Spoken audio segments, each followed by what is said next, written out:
Diffusion ऐसे। अच्छा, अगर अपन को डिफ्यूजन पता है तो इम्यूनो डिफ्यूजन ऐसे गेस करना कोई बड़ी बात नहीं है। क्यों? Immuno in the sense antigen antibody, है ना। इम्यूनो जहां भी आ जाएगा वहां एंटीजन एंटीबॉडी आ जाएगी बस। तो कुल मिला के बात यह है कि इम्यूनो डिफ्यूजन ऐसे के अंदर हम डिफ्यूजन करते हैं किसके हेल्प से? एंटीजन एंटीबॉडी की रिएक्शन करवा के। तो एग्जैक्ट अगर डेफिनेशन देखें हम तो immuno diffusion refers to the movement of antigen और एंटीबॉडी, या फिर बोथ, है ना। या तो एंटीजन की मूवमेंट होगी या एंटीबॉडी की होगी, या फिर दोनों की भी हो सकती है। लेकिन जरूरत किसकी पड़ेगी? We required a support medium, और जो सपोर्ट मीडियम होगा it may be agar, it may be agarose. Okay. और अगर अच्छे से डेफिनेशन देखी जाए तो it is a technique for the detection और measurement of the antigen and antibodies by their precipitation. अब प्रेसिपिटेशन क्या होता है वो आपको पता है ना। Which involve diffusion through a substance such as agar और जेल अगरोज। ये अपन बात कर चुके हैं ना, अगर क्या है, अगर अगरोज क्या है। अच्छा, अगर क्या होता है वैसे? हाँ, आ जाइए बेटा, आगे आगे इधर बैठ जाओ, है ना, इधर। अगर क्या होता है? अच्छा, नेचर वाइज देखें हम तो अगर क्या है, कौन सी? पॉलीसेकेराइड। वेरी गुड, है ना। अगर इज अ पॉलीसेकेराइड। एडवांटेज क्या है इस टेक्निक का? इस technique the reaction formed from this method is stable, है ना, और स्टेन के लिए इसे प्रिजर्व भी कर सकते हैं हम। And it can be used to detect identity, non identity and cross reaction between antigen in a mixer. तो कुल मिलाकर कोई मिक्सचर है, उसमें एंटीजन को हमें आइडेंटिफाई करना है या हमें क्रॉस रिएक्शन करवानी है, तो उन सबके लिए हम क्या करते हैं? ये यूज कर सकते हैं टेक्निक। कौन सी? इम्यूनो डिफ्यूजन ऐसे। ओके। अब प्रेसिपिटेशन क्या है? प्रेसिपिटेशन तो सभी जानते हैं क्या होता है। एंटीजन और एंटीबॉडी जब रिएक्ट कर लेंगे, मिक्स हो जाए, क्लॉट टाइप बना देंगे, उसे हम प्रेसिपिटेशन बोलते हैं। सिंपल, क्योंकि precipitation is a insoluble complex, और हम इजीली उसे देख भी सकते हैं। आपने काफी सारे एक्सपेरिमेंट भी किए हैं बायोकेमिस्ट्री लैब के अंदर भी। बेटा आगे ही बैठ जाओ यहाँ पर, ठीक है। प्रेसिपिटेशन कर्व क्या होता है वो भी देख लेते हैं एक बार।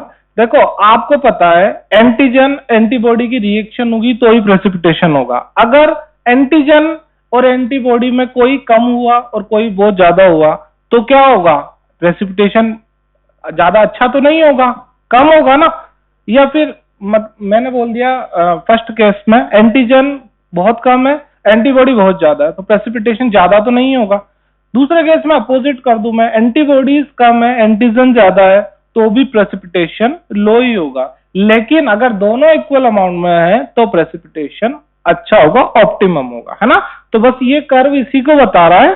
तो zone of equivalence means almost equal amount में एंटीजन एंड एंटीबॉडी, तो फिर प्रेसिपिटेशन कैसे अच्छा होगा, है ना। तो ये ऑप्टिमम प्रेसिपिटेशन को शो करा zone of equivalence.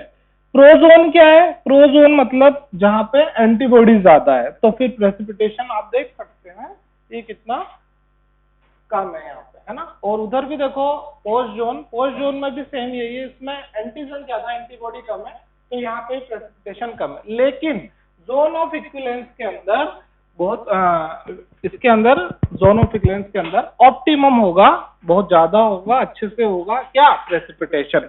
Why? Because both concentration are almost equal. Medium की बात हम कर रहे थे, तो मीडियम मैंने आपको बताया भी, अगर और अगरोज, है ना। तो अगर के बारे में पता आपको, it is a polysaccharide, high molecular weight होता है इसका, और ये मिलता कहां पे? सीवीड, है ना, ठीक है ना, वहां सबको पता होगा आई थिंक। ये तो अगरोज की बात करें, अगर अगरोज, है ना, अगरोज इज अ प्यूरिफाइड अगर। तो जो अगर से ही जनरेट किया जाता है अगरोज, अगर को प्यूरिफाई करके फिर हम अगरोज को मिल सकता है हमें। It is use to help stabilize the diffusion process. Agarose क्या काम आएगा? डिफ्यूजन प्रोसेस को स्टेबलाइज करने में, ताकि हम इजीली स्टेनिंग वगैरह में भी उसको प्रिजर्व कर सके स्टेनिंग के लिए। And it is allow visualization of precipitin bands. तो इसमें बैंड्स भी हमें इजीली विजुअलाइज हो सकते हैं। आ जाओ बेटा, आ जाओ, आगे बैठ जाना इधर। अगर उस और अगर का कंपेयर करें हम, तो ज्यादा बेटर क्या हुआ, प्यूरिफाइड जो होगा वो ज्यादा बेटर है। तो प्यूरिफाइड इज अगरोस। बेटा जल्दी आ जाइए, आगे बैठ जाइए, और अब गेट बंद कर दो, अब अलाउ नहीं करूंगा मैं, है ना। काफी टाइम तक अलाउ कर दिया, ऐसे करता नहीं हूँ, आपको ही पता है मैं कितना लेट तक, ऑलमोस्ट 9:30 होने वाले है ना। तो अगरोस और अगर में हम कंपेयर करें तो विच वन इज बेटर, बोलो। Agarose, why, because it is purified agar, है ना। और इसके अलावा और क्या रीजन हो सकता है, अगर के पास बहुत ज्यादा निगेटिव चार्ज होता है, लेकिन अगर हम अगरोस की बात करें, है ना, तो अगरोस चार्ज फ्री होता है, it has no charge. Okay, rate of diffusion, हम डिफ्यूजन समझ चुके हैं क्या है डिफ्यूजन। अब लेट आने वाले बच्चे वो थोड़ा सा ध्यान दे तो थोड़ा बहुत आ जाएगा समझ में, बाकी बेसिक हम बात कर चुके हैं। रेट ऑफ डिफ्यूजन की बात करें, बेटा क्या टाइम हो रहा है, कब तक अलाउ करूं मैं, बताओ, 10 बजे तक अलाउ करता रहूं क्या? आप लास्ट हो, जो भी आएगा वो यही बोलेगा। आप फर्स्ट रो में बैठ जाइए और इसको गेट को बंद कर। चलो रेट ऑफ डिफ्यूजन की बात कर लेते हैं अपन। तो डिफ्यूजन किस पे डिपेंड करेगा कि डिफ्यूजन ज्यादा होना है या कम होना है, किस पे डिपेंड करेगा? It depends on the size of particles. Obviously अगर साइज ज्यादा होगी तो डिफ्यूजन स्लो होगा, साइज अगर कम होगी तो डिफ्यूजन फास्ट होगा। टेम्परेचर, सबको पता है टेम्परेचर अगर इंक्रीज करते तो डिफ्यूजन फास्ट ही होगा, है ना। जेल विस्कोसिटी, ये सब समझ सकते हो, जेल विस्कस जो ज्यादा होगा वो कम स्लोली होगा diffuse. Amount of hydration and interaction between matrix and reactant, तो रिएक्शन भी अगर प्रॉपर तरीके से और इंटरेक्शन भी, तो डिफ्यूज भी अच्छे तरीके से। देन अपन बात करते हैं टाइप्स ऑफ इम्यूनो डिफ्यूजन। बेटा बात करना बंद कर दीजिए, इम्यूनो डिफ्यूजन, तो अपन इम्यूनो डिफ्यूजन अच्छी तरह से समझ चुके हैं क्या है। तो इसके अब टाइप देख लेते हैं, कितने टाइप है, 2 टाइप्स है। तो first one is radial immuno diffusion, second is double immuno diffusion. अब रेडियल और डबल में क्या है, अपन बात कर चुके, इम्यूनो डिफ्यूजन है तो एंटीजन और एंटीबॉडी की करना है इसमें। तो अगर दोनों में से एक मूव कर रहा है, एक स्टेबल है, एंटीजन और एंटीबॉडी दोनों की बात करें हम, अगर एक मूव कर रहा है और एक स्टेबल है तो हम उसको क्या बोलेंगे, सिंगल रेडियल इम्यूनो डिफ्यूजन। लेकिन अगर दोनों मूव कर रहे हैं तो फिर उसको हम बोलते हैं डबल इम्यूनो डिफ्यूजन। सिंपल है ना, थोड़ा टाइपिंग मिस्टेक है, स्पेलिंग। सिंगल इम्यूनो डिफ्यूजन है ना, तो सिंगल इम्यूनो डिफ्यूजन को हम ऑर्डिन टेक्निक के थ्रू बता सकते हैं और डबल इम्यूनो डिफ्यूजन को हम अटरलोनी टेक्निक्स के थ्रू बता सकते हैं। तो सिंगल इम्यूनो डिफ्यूजन के अंदर जो मैंने समझा चुका हूं वही चीज है क्या कि one of the two reagents remains fixed, है ना। तो एक फिक्स रहेगा और दूसरा मूव करेगा कंटिन्यू। हाँ बेटा आगे आगे बैठ जाओ, इधर आ जाओ। डबल इम्यूनो डिफ्यूजन, डबल में हमें पता है दोनों एक दूसरे की तरफ मूव करेंगे, है ना, समझ सकते हो। तो आई थिंक सबको पता लग गया होगा सिंगल डिफ्यूजन क्या है, सिंगल रेडियल और डबल डिफ्यूजन क्या है। तो एक बार सिंगल रेडियल डिफ्यूजन को देख लेते हैं और अच्छे से। तो बात नहीं, antigen is added to an antibody rich medium. तो एक मीडियम लिया हमने जिसमें एंटीबॉडी है काफी सारी, उसमें हमने क्या ऐड किया, एंटीजन ऐड किया। Then the to continue to react until the zone of equivalence. Zone of equivalence की बात की थी, जहां पे दोनों की कंसंट्रेशन ऑलमोस्ट इक्वल हो जाए और जहां पे प्रेसिपिटेशन ऑप्टिमम हो जाए। बेटा यहीं बैठ। तो एंटीबॉडी रिच मीडियम लिया, एंटीजन ऐड किया, तो एक टाइम ऐसा आएगा जब वो प्रेसिपिटेशन ऑप्टिमम हो जाएगा, मैक्सिमम हो जाएगा। The area of ring is a measure of the antigen concentration. तो आप इसमें डायग्राम में देख सकते हो, जो ये 3 नंबर पे आप देखोगे सबसे बड़ी रिंग है। तो जितना ज्यादा रिंग बड़ा होगा उतना ही हम ये बोल सकते हैं कि एंटीजन की कंसंट्रेशन हमने मैक्सिमम मिला, क्योंकि पहले कम एंटीजन मिला। देखो एंटीबॉडी रिच मीडियम है तो एंटीबॉडी तो काफी सारी है उसमें, लेकिन एंटीजन हम पहले थोड़ा मिलाएंगे तो ऑब्वियसली लो प्रेसिपिटेशन होगा। जैसे हम एंटीजन इंक्रीज करते जाएंगे तो क्या होगा, प्रेसिपिटेशन भी इंक्रीज होता जाएगा और एक स्टेज ऐसी आ जाएगी जहां पे ऑलमोस्ट इक्वल हो जाएंगे एंटीजन और एंटीबॉडी और वहां पे ऑप्टिमम प्रेसिपिटेशन होगा। देख सकते हो थर्ड वाला रिंग है ना। और फिर फोर्थ में क्या हो रहा है, फिर एंटीबॉडी रीच थी लेकिन हमने एंटीजन इतना ज्यादा मिला दिया, एंटीबॉडी कम रह गई और एंटीजन ज्यादा हो गया, तो उस स्टेज में भी फिर वापस कम प्रेसिपिटेशन होना स्टार्ट हो जाएगा।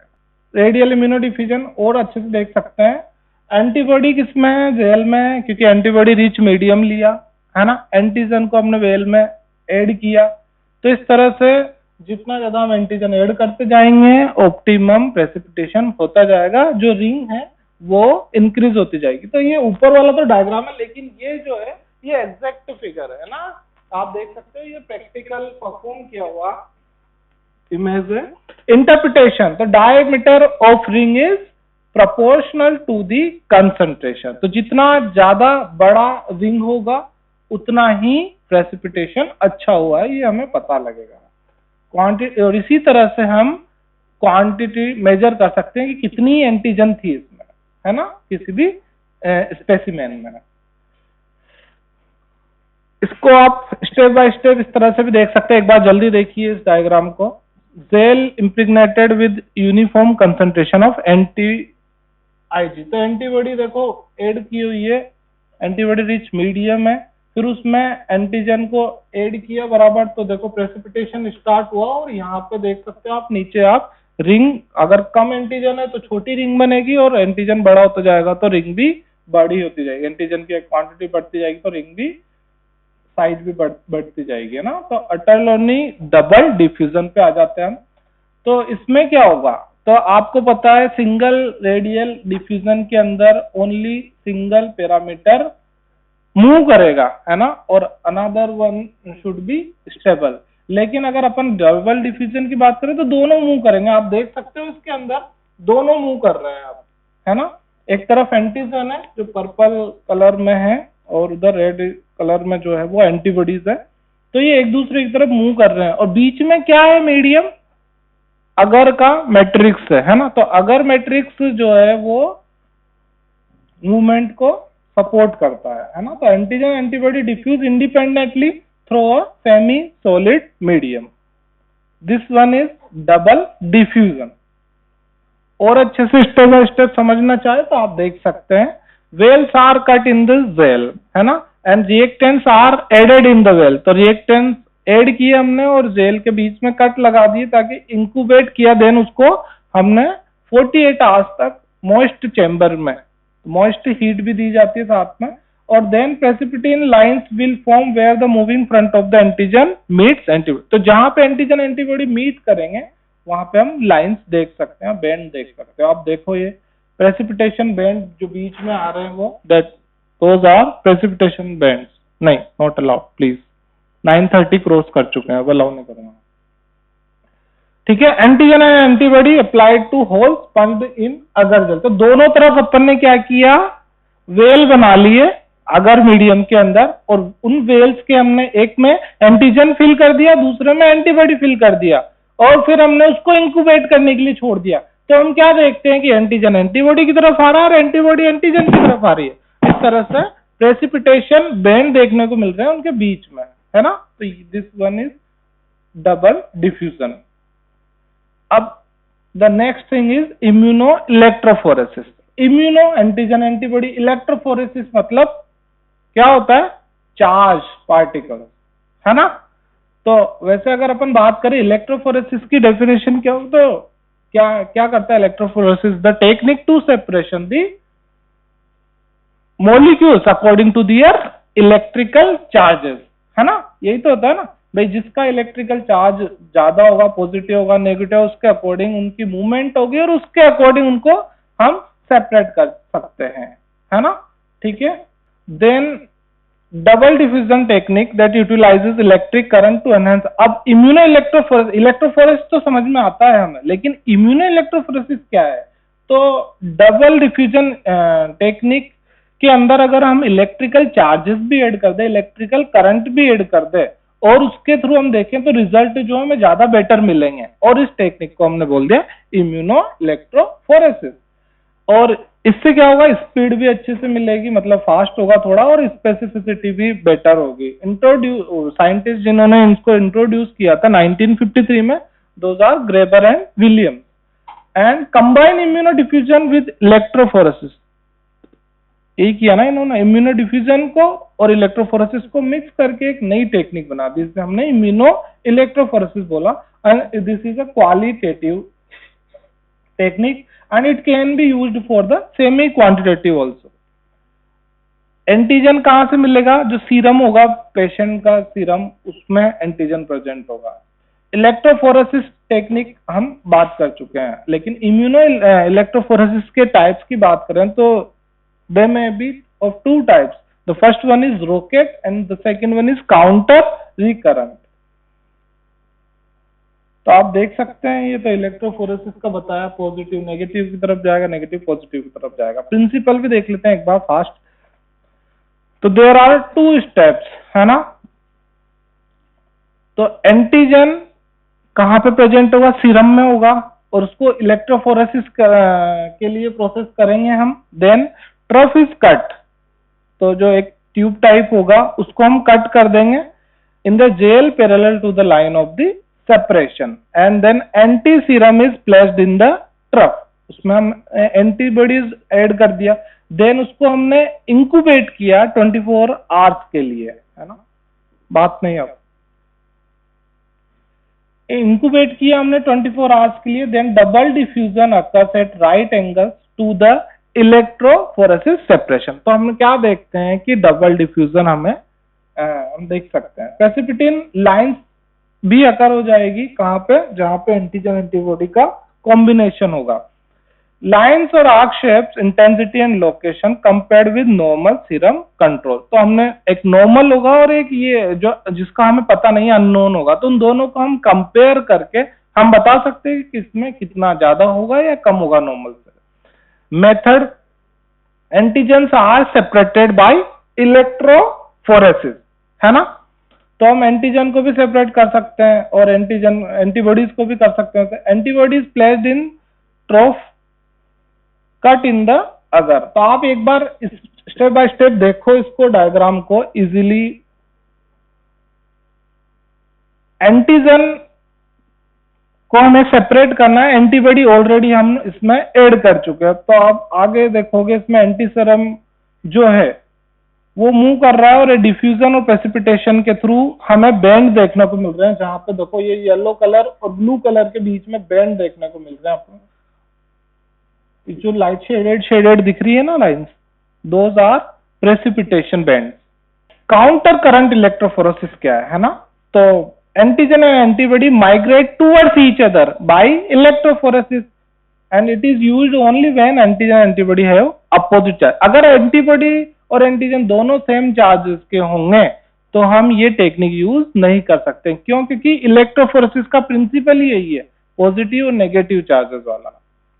क्वालिटेटिव टेक्निक है ये, रैपिड टेक्निक है, and detection of anti nuclear ribonuclear protein भी ये कर सकता है ना। The second one is rocket immuno electrophoresis. तो हम ये फर्स्ट पढ़ लिया हमने, counter current, then second rocket immuno electrophoresis technique. ये 1 dimension electro immuno diffusion technique है, and adaptation of RID. RID means radial immuno diffusion, जो हमने पढ़ा था सिंगल टाइप वाला, सिंगल पैरामीटर उसमें मूव करता है। तो electrophoresis is used to facilitate migration of antigen in agar, and antigen diffuses out of the well, है ना। तो एंटीजन वेल से बाहर डिफ्यूज होगा, और फिर जैसे ही बाहर निकलेगा एंटीजन, बाहर एंटीबॉडी होगी, तो प्रेसिपिटेशन स्टार्ट हो जाएगा।